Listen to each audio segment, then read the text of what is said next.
doing what they do. You know, you mentioned Mokaev, the guy who got cut, Muhammad. I just read an article. Aljamain Sterling came out and said he thought it was, quote, effed up that UFC let him go. I guess you could own your own organization and do what you want. Yeah.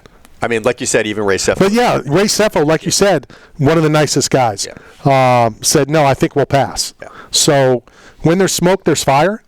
That's true, but don't forget, who was the guy who kicked out the limousine window during the Ultimate Fighter? Yeah. And now he's come back, and he's a totally changed man.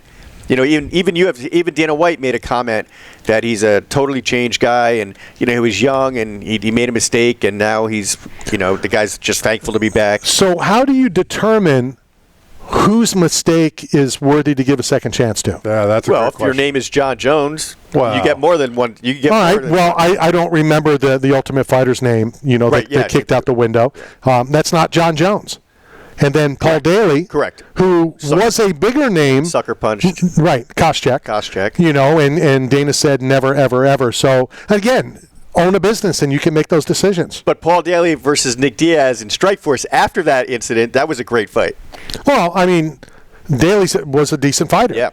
You know, it's just he let his emotions get a hold of him. And another guy that was an up-and-coming, promising star, you know, Violent Bob Ross, made some mistakes. Yeah. And he's now back in action. He's fighting in a different promotion than the UFC. But, you know, young men and women, they make mistakes in life. And, you know, it's a shame that it holds them back from opportunity. But when they come back from that, you know, that's a true testament to, you know, just resiliency. What's a different organization in the UFC? I don't know which one he's fighting in this. I can find it. Yeah. Bellator, maybe? Well, I'm just confused what a different organization in the UFC means. Oh, it's different than. It's the UFC is like the main promotion, right? It's like the NFL. Yeah, it is. But everything else is secondary. This is smaller. It's not PFL. It's not as big a promotion. But he's back in action. He's still making his dream a reality. So kudos for him to take the What's the dream? And I'm not saying, you know, whatever violent support his family, to pay for his lifestyle. Do you think you make? Well, you don't. You're not going to make the same money in any organization other than maybe PFL, maybe one. Or maybe take a fight with Jake Paul. Well, yeah. And you can make it more money than. Yeah, but he's not. Jesse Taylor. Yeah, good job. That's the fighter. Wow, that's impressive. He got kicked off the UFC Ultimate Fighter show because.